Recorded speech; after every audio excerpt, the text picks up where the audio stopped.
escuchás bien? Muy bien, perfecto. Bueno, arrancamos por la Sí, inseguridad, perfecto. por la discusión entre Kicillof y el presidente. El presidente propone una intervención o la renuncia de Kicillof, que no resuelve los crímenes que lo rodean todo el tiempo. ¿Qué pensás? No, bueno, ayer ratificó la posición el presidente en la Asamblea Legislativa. Lamentamos que ningún kirchnerista haya estado justamente para escuchar lo que dijo. Ratificó lo que todos los bonaerenses necesitamos, que es un rumbo, una línea, un plan de seguridad que nos proteja de las bandas de delincuentes, de las bandas de narcos, de la liberación general de zonas, de la imposibilidad de ir a hacer una denuncia a una comisaría porque no hay nadie, porque no hay policías, porque los pocos policías que tenés están cuidando presos, porque no se construyeron cárceles, porque nosotros desde La Libertad Avanza durante el año pasado presentamos 7 proyectos de ley justamente para abarcar estos temas: limitaciones a las excarcelaciones, cárceles privadas, hasta ficha limpia, prohibición de celulares en las cárceles, desalojos inmediatos en caso de que se pruebe si es un desalojo urbano o rural, los procedimientos que afectan a la gente y que protegen, por supuesto también la disposición de las cuadrículas de los patrulleros, de qué manera se planifica la seguridad, porque no es lo mismo la seguridad en el conurbano que el interior.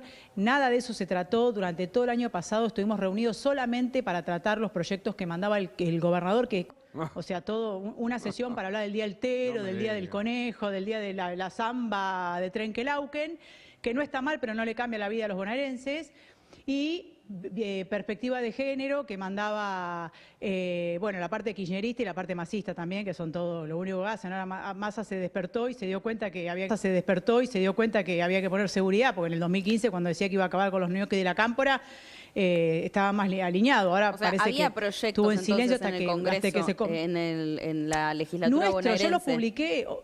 Pero no se trata. Yo lo publiqué en mi Twitter. Yo los publiqué en mi Twitter, de hecho, primero puse el listado y después en un hilo puse cada uno de los proyectos que nosotros presentamos para que los bonaerenses sepan que nosotros vamos a la legislatura a trabajar para ellos, no a hacer rosca y payasadas como hicieron durante todo el año pasado, pero ningún proyecto se trata. Lo único que se trataron, sí, con mucha celeridad son los jueces y los fiscales para ascender, como Bachini, el fiscal de Lomas, que nosotros nos opusimos, lo denunciamos penalmente, lo denunciamos en la Procuración porque es un corrupto. Hoy está a cargo de la jefatura de las fiscalías, no solamente de Lomas, sino de Esteban Echeverría y de Almirante Brown y de Varela. O sea que todo eso depende de un corrupto que se llama Carlos Bachini, que nunca tendría que haber sido nombrado fiscal y sin embargo lo votó todos, claro, UCR, claro. PRO y Frente para la Victoria, Unión por la Patria, lo votaron todos. Y claro, lo mismo pasó con esta fiscal que ahora el masismo pide con mucha celeridad la destitución. A Claudera sí, la habían, estaba para ascender en diciembre, sí, para camarista de La Plata. Exactamente. O sea, ahora, que toda una gran hipocresía. Sí. Y bueno, nada, del sistema de casta que es transversal en la provincia de Buenos Aires, hace 40 años que los mismos de siempre controlan todo, así que claro, desde La Libertad Avanza nosotros tenemos una propuesta radical, ¿no? Claro. Sesionó poco cambio. La legislatura bonaerense. Sí, no, se sesionó bastante. Perdón, tenemos delay, por ahí les hablo encima, les pido disculpas. Porque no pasa nada. Se sesionó bastante para las pavadas que necesitaba Kicillof. Bueno, para las pavadas progresistas de la mitad del kirchnerismo que hace la oda al Tero. Bueno, ese es el populismo. El populismo busca identificar supuestas necesidades de su grupo y, por supuesto, favorecer a su grupo sin importar tal vez la inseguridad, etcétera. Pero hablaste del caso Kim y el presidente habló de ese caso. Lo escuchamos y lo analizamos. A ver. Necesitamos elevar los costos para quienes delinquen. Por eso necesitamos aprobar la ley de baja de la edad de imputabilidad para que quienes son lo suficientemente conscientes para cometer crímenes de adulto paguen las consecuencias de sus actos como adultos. Pero lamentablemente llegará tarde, porque hoy uno de los asesinos de Kim tiene 14 años y goza de ser inimputable. No se lo puede juzgar. Y el otro criminal cometió delitos siendo menor de 16 años, lo cual significa que con nuestra ley de imputabilidad no hubiera estado libre en un principio. Necesitamos bajar la edad de imputabilidad y no solo eso, necesitamos también agravar todas las penas del Código Penal. Sí, todas las penas del Código Penal. De imputabilidad y subir todas las penas del Código Penal, las penas por distintos delitos, Florencia. ¿Qué mirada tenés? Absolutamente de acuerdo. Primero porque yo hace muchos años que vengo dando la discusión sobre los menores delincuentes. Los menores delincuentes terminan muertos antes de los 20 y terminan matando inocentes. Lo que pasa es que el kirchnerismo, la progresía, parte del radicalismo, del PRO también, siempre dieron una discusión pedorra, suponiendo que criminalizás la pobreza, porque ellos confunden pobreza con delincuencia, si le bajás la edad de imputabilidad a un menor. Y la verdad que lo que tenés que hacer es trabajar con ese menor, que no puede estar libre, porque evidentemente es peligroso para sí y para terceros, y también con su familia, porque seguramente ese menor tiene hermanos más chiquitos, que si no se los rescata, y ahí sí tiene que estar el Estado presente, en un trabajo, una planificación integral de la primera infancia, ver la responsabilidad de los padres en la crianza de esos chicos, para evitar el daño. O sea que años trabajando y discutiendo esto en una superficialidad que ha planteado siempre la progresía absolutamente inverosímil y justamente, reiterando, superficial, que termina en muertos inocentes. Entonces me parece bien eso, me parece bien aumentar las penas, porque nosotros tenemos, por ejemplo, la desproporción del análisis. Si vos tenés una tenencia ilegal de armas sin haberlo utilizado, tenés casi la mínima del homicidio. Entonces, digamos, ¿cuál es el costo del homicida? Claro. ¿Me explico? Justamente. Entonces, lo mismo que el narco. El trade-off. Vos tenés narcos que mueven... El presidente ayer habló de trade-off. Perdón. Ese concepto de liberalismo es costo-beneficio. La gente se comporta de acuerdo al costo que tiene que pagar. Si alguien sale a matar y no paga ningún costo, justamente lo que está pasando ahora. Exactamente. Pero aparte de la desproporción, te digo, un robo con armas, cuando no hay daño ni muerte de la víctima, tiene una mínima de 5 años. Un homicidio, cuando hay una irreversibilidad, o sea, es la muerte de una persona inocente, tiene el 8 de mínima. ¿Me explico? Hay una diferencia de 3 años entre un robo con armas y un homicidio. Ahí hay algo que no funciona. Una asociación ilícita tiene 10 años de mínima y un homicidio 8. Digo, claro. Entonces ahí nosotros tenemos un tema de desproporción o de falta de razonabilidad en las penas para delitos irreversibles. El homicidio tiene que ser de una pena alta y de una pena que no sea posible de liberación condicional, porque si no, no tiene costo para el homicida de llevarse una vida. Después, narcos. Yo no he visto narcos que tengan 20 años de cárcel. Tenés gente que mueve toneladas de droga que después terminan en los delitos, porque el 95% de los delitos lo explica la droga, o porque consumen o porque venden. Nadie combate. Y que no venga Kicillof y su ministro de la Inseguridad, Alonso, a decirme que combatieron porque tiene la mitad de la cúpula de la bonaerense que pactó con el narco. Y eso está denunciado penalmente, pero como ellos ponen los fiscales y los jueces, nadie investiga. Así que a mí no me van a venir con esa mentira, y claro, yo, que soy la voz del pueblo bonaerense, porque es mi compromiso con mis compatriotas, voy a decir la verdad, aunque tenga costos. Entonces, ahora, no me vengan con mentiras, porque conocemos todos los fondos y todas las negociaciones que hace la cúpula corrupta, que no puede explicar su patrimonio y que después sube la valija a los distintos estamentos políticos y judiciales. Y eso pasa hace 40 años y nadie le puso el cascabel al gato. Pues la Libertad Avanza se lo va a poner, porque nosotros no le debemos nada a nadie y porque sabemos que con el liderazgo del presidente Milei, que tampoco le debe nada a nadie, por eso lo quieren voltear, vamos a romper este sistema podrido que cuesta vidas inocentes. ¿Lo quieren voltear? ¿Quién lo quiere voltear? No tengo dudas. Si vieron la payasada que hicieron ayer, no tengo dudas. Toda la oposición, la que se alimentó durante 40 años de este sistema. Que viven de este sistema, que tienen el virgen, que nunca han tenido un trabajo privado. ¿Cómo ves lo de Manes allí ubicado en ese sitio, haciéndole preguntas que, bueno, pueden ser, pero no parecían oportunas en ese caso? A ver, tenemos un material para ver. Mirá, y te preguntamos. Sí, permíteme. Perdón, dale. A ver, vemos el material para repasar lo que pasó ayer. Bueno, esto ocurrió, lo contamos y lo repasamos. Santiago Caputo se acerca a Manes, con quien había tenido un cruce en plena sesión, o la apertura de la sesión ordinaria, cuando hablaba el presidente Milei. En un momento... lo va a buscar, o sea, Manes le muestra la Constitución durante el discurso, tienen un cruce porque Javier Milei le responde a Manes. En el medio, hay cosas que no se vieron de la transmisión porque la transmisión oficial no la mostraba y adentro del recinto no había periodistas. Lo que vimos fueron algunos videos que se difundieron después. Estaba la transmisión, por ejemplo, de Victoria Villarruel por Instagram, que ahí se veía otra perspectiva y se escuchaban gritos desde arriba que entendemos eran los de Santiago Caputo. Ahora, y después lo va a buscar y ocurre esto. Exacto. Ahora, Florencia, lo de Santiago Caputo obviamente está muy mal, lo de Fran Fijap tapando una cámara también, eso lo vimos todos, pero ¿es el resultado de una trampa que le tienden previamente al presidente? Para vos, ¿cómo lo interpretás? Mirá, les cuento lo que yo vi. Nosotros estábamos en el palco contiguo a Santiago. Estábamos al lado. Entonces vimos todas las situaciones, más vimos cómo continuó la provocación de Manes y su séquito después que se fue el presidente y se terminó la asamblea, porque eso fue a posteriori. Te cuento cómo fue. Primero, Manes y su gente, que son 4, estaban sentados en las bancas kirchneristas. Creo que Manes estaba sentado en la banca de Castañeto, por lo tanto no era su banca. ¿Por qué se sienta ahí Manes? Que después nos dimos cuenta analizando, justo enfrente, porque Manes estaba justo abajo nuestro. Directo a donde estaba Manes y donde estábamos nosotros en el palco, insisto, contiguo al palco de Santiago Caputo, estaba una de las transmisiones directas de la asamblea, de las cámaras. Por lo tanto, se sienta ahí Manes para ser alcanzado por la cámara. Ajá. Y cuando el presidente Milei le contesta a Manes, hacía 10 minutos que Manes estaba hablándole arriba al presidente. Lo que pasa es que ustedes, al no tener micrófono, él no lo escuchan en la transmisión.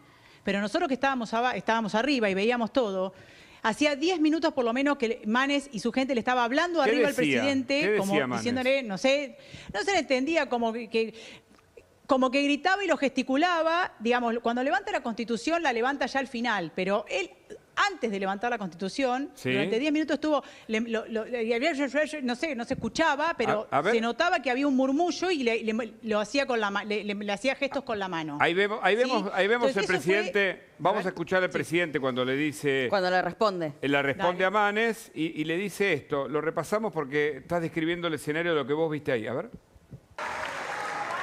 Léela, Manes, te va a hacer bien. Supuestamente vos entendés cómo funciona el cerebro y parece que no aprendiste nada. Léela bien.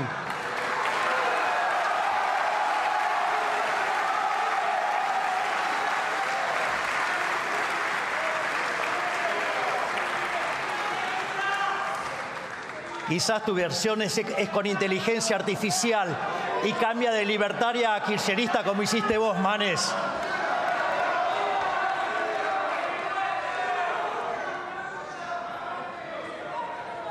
Manes, te falta mucha teoría política. No podés confundir. Les pido silencio, por favor, mientras habla el presidente de la Nación. Muchas gracias. Te falta mucha lectura, Manes. Bueno, ahí está.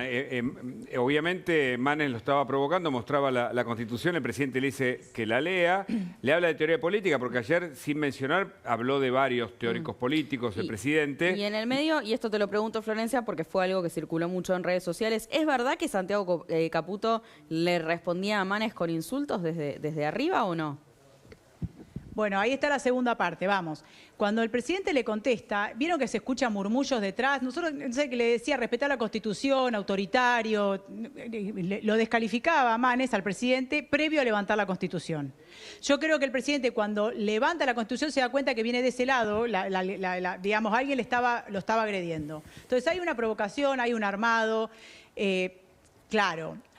Se retira el presidente luego que se termina la Asamblea Legislativa y Manes se queda sentado en la banca. Nosotros nos quedamos un rato más también para que descompriman y que después podamos salir charlando con mi compañero de banca, el senador Curestis. Y por ahí vemos que empieza otra vez a gritar y lo vemos a Santiago que le está contestando, pero Santiago contestaba a una persona que lo estaba puteando, gritándole de abajo, vení, porque eso tampoco se vio, vení, sí, te voy a buscar ahora, decía Manes. Y después alguien lo graba que le tira un besito como canchereando. Y Juliano, al lado de él, con la mano en el bolsillo, dice, los conservadores son todos así, provocándolo a Santiago. Y eso después, ya lo que pasó en el pasillo, que se encontraron y hablaron, qué sé yo, no lo vi, lo que vimos todos, pero yo sí te puedo decir lo que pasó. Y más allá de que uno puede decir, che, no tendrían que haber reaccionado porque le están dando entidad, Manes fue a buscar su minuto de fama, pues digamos, si no, ahora seguramente mejoró las condiciones de negociación con el kirchnerismo para no ser el cadáver político que es, pues no tiene nada en la provincia de Buenos Aires. Pueden ir a Salto a preguntar quién es Manes. Pero al margen de eso, lo que quiero decir es, más allá de que uno puede pensar en si convenía reaccionar o no, una provocación genera o que no reacciones porque podés controlar tus emociones o que te enojes y reacciones. Claro. Todos, viste que muchas veces cuando hay un delito o a una víctima un delito le preguntamos, ¿y por qué hiciste eso? No, y vos eso decís, es cierto, en ese momento es tan especial que uno sabés ante un ataque cómo reaccionás. Eso ahora, Santiago reacciona a una provocación. Correcto. Porque eso lo vimos nosotros que estábamos en el palco de al lado cuando se terminó la Asamblea Legislativa. Después pero evidentemente todo el show es el show de Manes que terminó cayéndose cuando dijo me pegaron 2 trompadas y vos ves que lo que repercute... o sea, Florencia, es la reacción. Esto también está mal claro. porque en vez de quedarnos con el discurso del presidente, vemos sí, porque la actitud reacción. que se ve en las imágenes parece una actitud un poco patoteril, es lo que nosotros podemos ver desde acá, digamos, ¿no? Después también en el recinto hay muchas cosas que nos perdimos porque esto también hay que decirlo. Ayer no había fotógrafos, no había periodismo, entonces hay muchas cosas que ahora nos las centramos porque nos había estás un contando montón. vos. Pero, a ver, pará, vamos a poner blanco sobre negro porque si no parece... Pero al había un recinto montón no de podían fotógrafos y entrar. periodistas. De hecho, estaban en el recinto sacando fotos en todos los palcos. En los de hecho, palcos, nosotros pero no estábamos dentro en un del palco recinto. primero y se lo cedimos a la prensa, al palco, porque había tanta cantidad de prensa que había quedado gente sin poder sacar fotos y Bueno, videos. por eso, y pero porque se cambió cedimos un palco a la originalmente como prensa estaba y el fuimos a plan. otro. Lo que quiero decir es, a ver, la presidencia decide cómo quiere organizar la prensa. Lo que no se puede decir es que no había prensa, porque si no ustedes no hubieran tenido ninguna información. No estamos diciendo que no había prensa, que no estaban en el recinto adentro, como suele ocurrir, y ahí se podría haber mostrado todo lo que pasó ayer, evidentemente. Estaban en el recinto, estaban en los palcos. No entiendo, ¿qué quiere que esté adelante? Adelante estaban los senadores, o sea, estaban en los palcos, Agustina. Porque los dejaste pasar. Todo lo que se vio en vivo y en directo. Pero no estaba estaban planeado en los palcos así. y había prensa independiente. Correcto. A ver, la presidencia... No, pero se puede modificar. La presidencia Bueno, tiene por eso. sus decisiones. Cuando estaba Cristina Kirchner era de una manera, cuando estaba Mauricio Macri era de otra. Lo que no podemos es faltar a la verdad. Prensa había acreditada y sacó fotos, videos, hizo notas. De hecho, yo di notas a la prensa. Había un montón de diputados y de senadores dando Sí, notas prensa a la obvio prensa. que había, la O queja sea, siempre estuvo en que les prensa cambiaron, hubo. Ahora, lo que les que no cambiaron el lugar podemos y hacer... buenísimo que vos los dejaste pasar para que puedan sacar fotos. No, y aparte, chicas, si no hubieran visto nada de lo que vieron. Ahora, lo que digo es que haya alguna prensa que no le guste las condiciones porque siempre tuvo privilegios y ahora hay igualdad de todas las prensas, bueno, son parte de las reglas. De la misma manera que antes se abrían los palcos para que venga, no sé, gente a putearte, tipo como estaba en el kirchnerismo, como le pasó al presidente Macri. Entonces, lo que digo es, acá hubo una organización en donde la prensa acreditada estuvo, había cantidad, insisto, nosotros nos corrimos de un palco para cedérselo a una parte de la prensa que había quedado sin acceso a los palcos porque había mucha cantidad. Nos fuimos a otro palco, fantástico. La idea es que en buena se hora pueda que transmitir ustedes ahora. decidieron el lugar. Eso Que está los que bueno. tienen la voz... Claro. No, pero es sí. importante, porque si no se construye un relato, y acá lo que está en juego, y quiero decirlo con todas las letras, es un sistema que está podrido. Y el sistema que está podrido también incluye a la prensa, y también incluye al Círculo Rojo, y algunos empresarios que se han beneficiado con un sistema en donde dejó a Florencio Varela que sin poder conseguir Vos decís que hay una un fuente de sector- trabajo de los varelenses. Vos decís que hay un sector Sí, vinculado con la privilegiado. prensa que se disfrazan de periodistas y van también a hacerle zancadillas ahí. Sí. Ah. Sí, y que han tenido... No Que sé no si es un- zancadilla, es un porque tema de Entonces ahí libertad. falla el la libre control de libertad quienes expresión. entran como periodistas y hay quienes se hacen pasar como periodistas. La verdad que después de lo que ustedes vivieron con el kirchnerismo, lo que les hizo más que nada a algunos periodistas del Claro. kirchnerismo que por poco les armaba causa y los metían en cana, tenemos que entender que las zancadillas Claro. existen y que no seamos ingenuos. Pero al margen de eso, digo, están las redes. No hay manera de esconder nada ahora. Y aparte, el campeón de las redes es Milei, digamos, en el sentido de que su fuerte son las redes sociales. Acá no hay forma de esconder nada. La prensa convencional tuvo su espacio. Y lo que quiero decir es, acá hay un sistema montado de gente que tiene 20 o más años, de políticos y de empresarios que han vendido caro los productos, que se han llenado de plata y que no han Correcto. hecho nada por el pueblo trabajador. Florencia. Acá tenemos un sindicalismo privilegiado que nunca hizo nada por el trabajador, que tenemos 40% de trabajo informal. Tengo mi conurbano sur abajo de la línea de pobreza, el 70% sin gente poder desarrollarse, sin poder poner una panadería en Ingeniero Budge. Acaba de matar un gendarme en Loma de Zamora, un chorro arriba de un colectivo. Tengo un jubilado que lo metieron en cana durante un año en Quilmes porque se defendió de un chorro y porque salió Mayra Mendoza y todos a defenderlo. Digo, es un sistema que se cae. Total. Hay que estar, Eso digamos, está si vos claro. no tenés nada que ocultar, tenés la posibilidad de demostrarle al pueblo que la política es servicio y no negocio. Si Ahora, hay, hay mucho privilegio que no lo van a soltar fácilmente. Y bueno, es el costo que se paga, pero no tengas duda que lo de ayer fue un armado en donde Manes tuvo su minuto de fama para Ahora negociar vamos- en mejores ahora condiciones vamos con a el escuchar- kirchnerismo, una lista. Vamos a escuchar a Manes. La está respuesta, Carlos ¿no? De Ducau, lo que sí. dijo Manes después. De lo que dijo, pero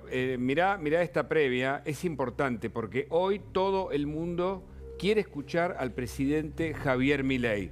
Por lo que dijo en el discurso, por las repercusiones políticas tras sus palabras en el inicio de la Asamblea Ordinaria y por lo que vino después. Este es el lugar donde en instantes el presidente Javier Milei será entrevistado por Luis Majul en el programa 1 de la temporada 26 de La Cornisa.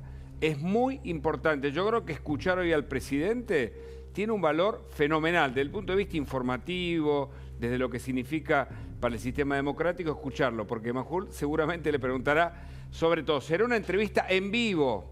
No sé cuántas entrevistas en vivo dio el presidente Milei, pero será una entrevista recontra interesante en el minuto a minuto. Todo el equipo de La Nación Más y de La Cornisa están trabajando allí.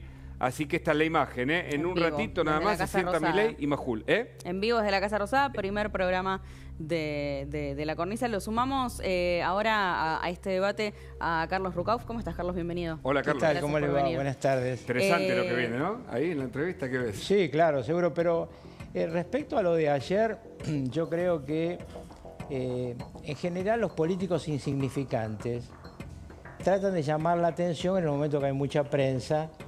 Es una falta de respeto al presidente de la República, cualquiera sea el presidente, interrumpir el discurso de inicio de sesiones ordinarias. Yo tuve en una oportunidad, yo presidí 4 asambleas legislativas y en alguna oportunidad tuve que pedirle al presidente Menem que hiciera una pausa y hacer retirar a un señor diputado del recinto, porque no pueden interrumpir al presidente de la República.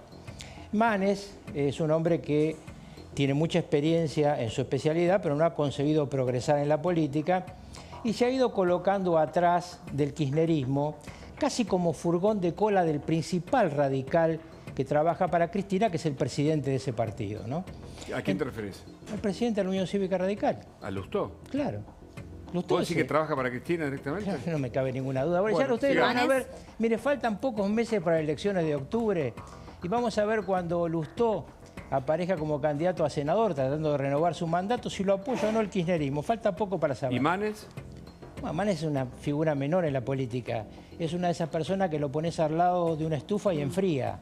No calienta a la gente. Es un hombre, obviamente, que tiene una carrera con su cerebro, con sus escritos. Y ahí trata él de opacar algo clave de la Asamblea Legislativa. Para mí, lo más importante de la Asamblea Legislativa de ayer no fue el discurso, no fue el escenario común, no fue la discusión posterior. Fue que ahí se acababa de ratificar el decreto del presidente Milei sobre la Corte Suprema de Justicia. Porque estaban 4 miembros de la Corte Suprema y se acabó la discusión esta absurda de gente que no entiende nada o que entiende y le pagan para que no entienda, que no se podía hacer lo que se hizo. Claramente Sí, el se artículo podía 99 y definir... 19 Sí, pero no solamente eso, no solamente eso, sino que hay precedentes. Sí. Yo tengo grabado un reportaje de la señora Susana Jiménez en 2015 al entonces presidente Macri, donde nos explicaba que el presidente tenía la facultad de nombrar por decreto. Efectivamente la tenía, y tanto la tenía que la Corte, en acuerdo general de ministros, dice que está ok y le toma juramento al ministro. Entonces, Bueno. no hay discusión. Este tema de la Lo de García Constitución... Mancilla está claro, además, porque reemplaza a Maqueda. Veremos qué pasa pero con la perdón. licencia extraordinaria del hijo. ¿Qué Eso es dice la otra Corte? película, eso es otra película, es el tema de Ah, licencia. bueno. Pero desde el punto de vista constitucional, hay que entender, hay que explicarle a la gente para que no Lo le reemplaza en mientan. comisión, digámoslo, y el Congreso decide después, ¿no? No, decide, primero que nada decide la Corte Suprema. El juez más importante de la historia Sí. de la Corte Suprema de Estados Unidos decía: la Constitución dice lo que la Suprema Corte dice que dice.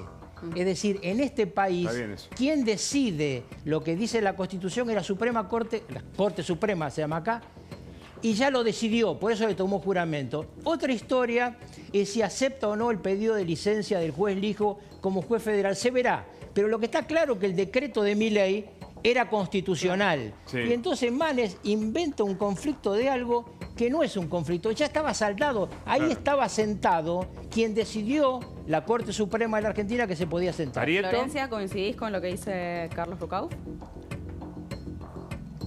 Absolutamente, absolutamente. Por eso la insignificancia hizo que nada, que tenga su minuto de fama Y la verdad que lo que se vio previamente es lo que contaba. Ahí hubo una provocación permanente, primero de Manes, antes de mostrar la Constitución, durante 10 minutos hablándole arriba al presidente, y después de Manes a Santiago cuando se retira el presidente para que reaccione, ¿no? Entonces digo, tuvo todo montado para nada, sacar una ventaja, y la verdad que se perdió de que trascienda lo que dijo el presidente: reforma penal, reforma migratoria, reforma laboral, reforma tributaria, digo, todo el plan que los argentinos quieren escuchar.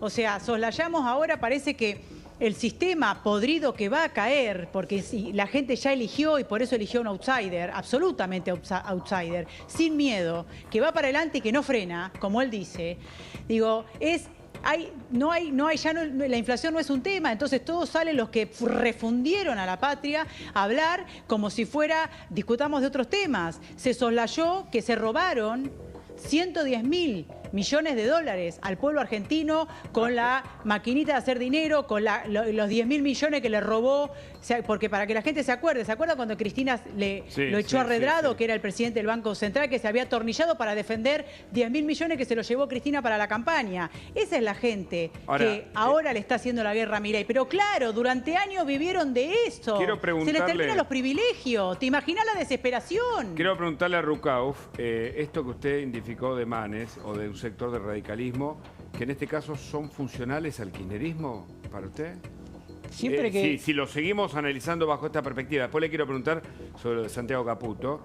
Evidentemente fue una trama preparada o una trampa para que cayeran ayer y se hable nada más que lo de Caputo.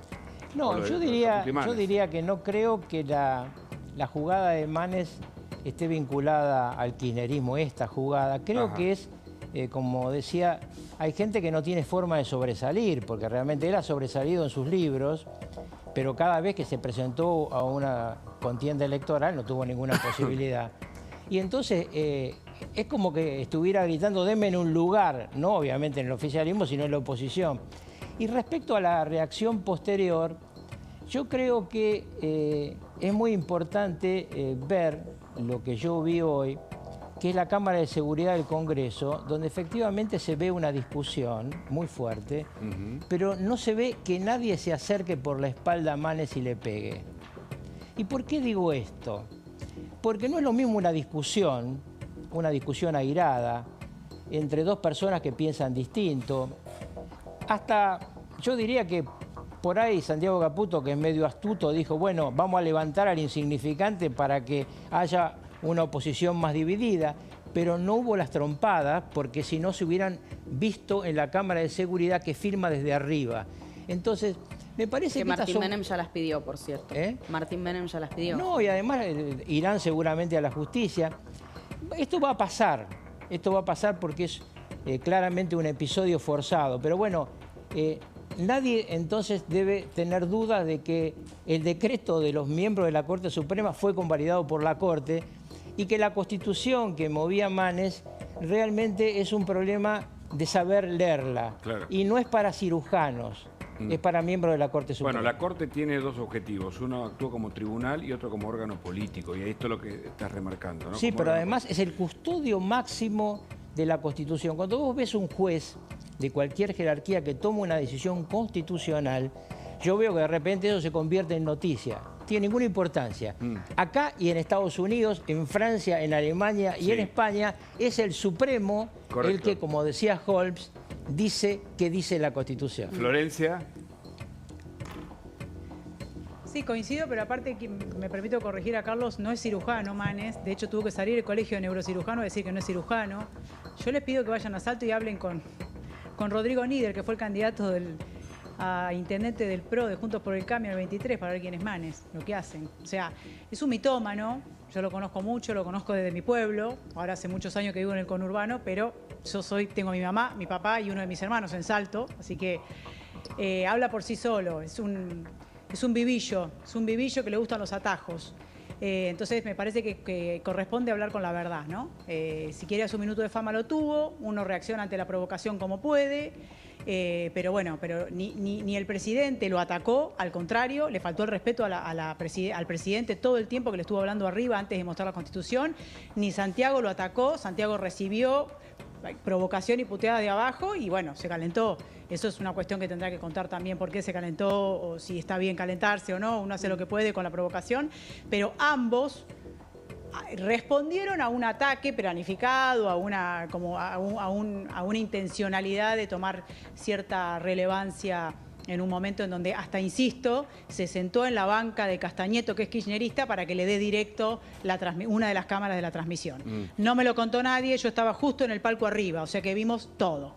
Así que lo que hizo fue una teatralización y está bien que se pidan las cámaras y que se demuestre que no hubo violencia ni nada y que mintió cuando dijo me pegaron 2 trompadas, ¿no? Como queriendo dramatizar y judicializar una cosa que fue, como decía Carlos, una discusión airada. Más allá de que uno puede reaccionar, insisto, como puede, ¿no? Lo que pasa es que la reacción es la que se lleva las cámaras, las luces, ¿no, Rucaufo? Y porque nunca se vuelve a poner el ojo nunca es noticia que un perro muerda a un hombre, es noticia que un hombre muerda a un perro.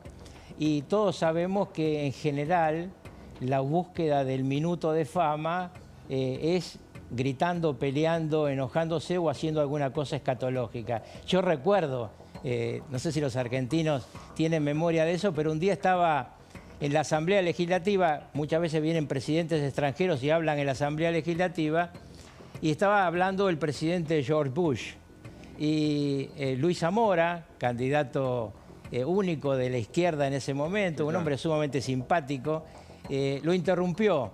Y obviamente de la presidencia de la Cámara se dijo, señor diputado, haga silencio, respete al orador. Y Bush dijo, no, me encanta poder escuchar todavía un comunista en la tierra. Entonces, bueno, se puede tomar con ironía, se puede enojar, pero obviamente al día siguiente todo el mundo hablaba del exabrupto de Luis Zamora. Así a veces los pequeños grupitos, las personas menos significantes en la política buscan su momento. Ya pasó. No queda en cuestión el rol de Santiago Caputo, que anoche se habló tanto. ¿Qué mirada tienen? Bueno, eso se verá después. Yo creo que Santiago Caputo, que es un bicho, puede haber pensado, camino a la salida, sigo discutiendo con ese tipo porque levantarle el precio es negocio. No lo sé, porque yo no lo... Como una estrategia política. Y porque si vos tenés muchos rivales en una elección parlamentaria, el oficialismo siempre gana. Mire, les cuento una anécdota también del pasado. Cuando vamos a la reelección presidencial, nos enfrentábamos a 2 fórmulas. Bordón Álvarez y Masachesi y un gran jurista Hernández, Antonio María Hernández de la Unión Cívica Radical. Y un día el presidente me dice, mirá, por favor, mantenelo vivo Horacio, que era Masachesi. No sea cosa que crezca mucho la fórmula de Bordón Álvarez. Entonces, tener al que menos pesa un poquito más alto, siempre a los oficialismos le conviene. Ahora, errores no forzados, como estos son más de forma, es cierto, ¿no? Me parece, Florencia, que es hacerle el juego a quienes obviamente quieren nada, que el gobierno termine mal o que le vaya mal. No va a cambiar nada, perdón Florencia, no va a cambiar nada esto el resultado electoral. Miren, mientras el gobierno se mantenga firme ante la presión de los devaluacionistas, no devalúe y siga manteniendo una inflación cada vez más baja, el resultado electoral lo va a favorecer. En el mundo entero, por eso el actual presidente Donald Trump es presidente de los Estados Unidos, porque había inflación, al estilo norteamericano, porque se perdían empleo por los inmigrantes ilegales, y Trump gana como nunca se ganó. Bueno, después, hoy estuvimos chateando mucho con Agustina sobre lo que está pasando en el mundo, que es gravísimo, pero las elecciones siempre se definen por lo que le pasa a los ciudadanos en el metro cuadrado, no por lo que decimos los analistas o los periodistas. En ese metro cuadrado, si la seguridad mejora, como corresponde, y la inflación baja, votan al gobierno. Y una cosa importante de mi vieja época, en todas las encuestas, los ciudadanos de la provincia de Buenos Aires adjudican la economía al gobierno nacional en cualquier época y la seguridad al gobierno provincial. Carlos Rucaufo, muchas gracias. Florencia Areto también. Nos vamos a hablar con Luis Majul en la previa de la entrevista a